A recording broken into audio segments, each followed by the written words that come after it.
Bonjour à tous. Alors aujourd'hui nous sommes le week-end pascal 2020. Vous voyez, c'est le printemps, là il y a les cerisiers qui sont en fleurs, les pissenlits, c'est super beau, il y a du jaune. Le jaune c'est super. Alors je me présente d'abord, je suis berger. Je possède des milliers et des milliers de moutons qui m'obéissent au doigt et à l'œil, et aussi à la baguette. Mon rôle de bon pasteur est de les protéger avec amour. Donc je les nourris bien, j'en prends soin. Un mouton, parce que je sais qu'un mouton bien élevé, élevé avec amour, eh bien c'est l'assurance d'obtenir une laine soyeuse, de qualité, et une viande fondante d'un goût incomparable. Ça c'est certain, moi j'aime mes moutons. Alors pourquoi mes moutons sont heureux, mais vraiment heureux quand je les tonds? Pourquoi est-ce qu'ils ne réagissent pas? Pourquoi est-ce qu'ils ne réagissent pas quand je les vaccine, quand je les sacrifie sur l'autel de la gastronomie? Il y a un mystère, il y a un mystère. Surtout quand on sait que moi, je suis qu'un petit bonhomme fragile, qui ne ferait pas le poids face à un mouton en colère. Un seul mouton en colère, un seul bélier peut me tuer d'un seul coup. Eh bien le secret, le voici. Pour qu'un troupeau de milliers de moutons soit docile, soumis, obéissant, eh bien il suffit de jouer soit sur la peur, soit sur leurs besoins de sécurité. Exemple, quand j'ai besoin de les tondre, ou de les vacciner, ou de les confiner, ou même de les mener à l'abattoir, eh bien je leur crie « Attention, voilà un loup ! Il y a un gros loup !» Donc là, je joue sur la peur. « Courez vite dans la bergerie, allez vite, vite, vite, réfugiez-vous là-bas. » Besoin de sécurité.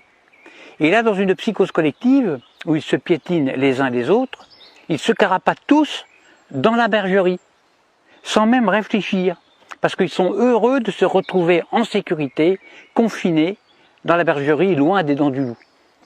La peur court-circuite la réflexion. Elle fait exploser leurs neurones. Alors déjà, qu'un mouton, il n'y en a pas beaucoup. Alors pendant que leur attention est dirigée vers le loup, eh bien moi, tranquillement, je les tonds, je les vaccine, je leur tatoue le gigot, je puce les rebelles, je castre les chefs, bien sûr, en leur injectant des médicaments, etc., etc. Et quand j'ai fini mon travail, eh bien, je les relâche tout doucement par petits groupes.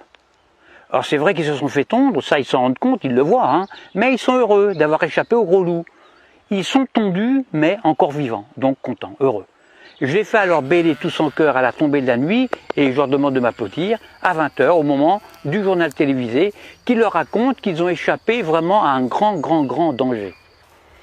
Alors bien sûr, sur le nombre, il y a toujours quelques rebelles, des moutons noirs, qui sont des moutons plus intelligents que les autres, qui comprennent, ils ont pigé mon stratagème.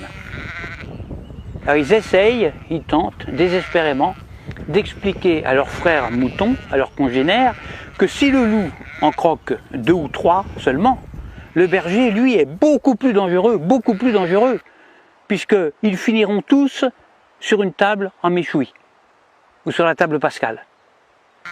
Alors il faut les gérer, ces moutons noirs, qui ne veulent pas rentrer dans la bergerie, parce que ce sont des rebelles, ce sont des esprits libres. Alors à ceux-là, soit je leur montre mon bâton, soit je les fais mordre par mon chien. Or le mieux c'est d'égorger un seul mouton noir devant les autres. Alors ça, c'est super efficace ça. Pour un seul de sacrifié, j'en terrorise des milliers qui deviennent, mais alors doux comme des agneaux. J'en tue un et j'en soumets des milliers. C'est comme ça qu'on étouffe la moindre velléité de révolte. Alors il y a de nombreux hommes politiques qui viennent me demander de les coacher.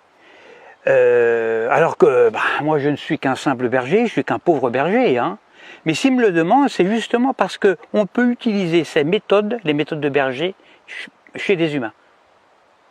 En effet, la différence entre le comportement des moutons et celui des humains, eh bien c'est que justement il n'y a aucune différence.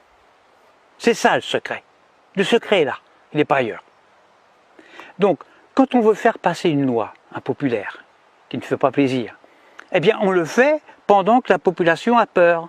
Par exemple, on parle de crise climatique, de crise de la dette, de crise financière, de tempête, de canicule, de terrorisme, de crise sanitaire, etc., etc. À cause du coronavirus, là on joue avec la peur, eh bien on a réussi à confiner non pas des milliers de moutons, mais des milliards d'humains sur toute la planète, sur toute la Terre. Des humains, confinés comme des animaux. Des humains déshumanisés. Et le pire, le plus révoltant, le plus dramatique, c'est que les chefs rebelles ferment leur gueule. Les grands chefs, ils acceptent aussi leur confinement. Alors la seule solution pour s'évader de ce piège machiavélique sera un réveil collectif. Alors moi personnellement, je ne perds plus mon temps à essayer d'éclairer les blaireaux. Ça ne sert à rien, ça ne sert strictement à rien. Parce que quand j'explique la stratégie dont sont victimes les moutons, soit le mouton est déjà éveillé, alors dans ce cas-là, toutes mes explications sont vraiment inutiles, ou alors je tombe sur un mouton con. Et si c'est un mouton con, il ne comprendra rien à ce que je lui raconte. Parce que justement, c'est un mouton con. Alors il faut faire attention parce que le mouton con, lui, il n'est pas fautif. Il est con, c'est tout, c'est pas sa faute. Alors à bientôt pour une prochaine vidéo. Pensez à vous abonner, à diffuser la vidéo parce que je me présente aux prochaines élections présidentielles et puis j'ai besoin de beaucoup d'électeurs. Et je dis, vive moi, votre futur président dictateur. Faites le bon choix, votez pour moi. À bientôt.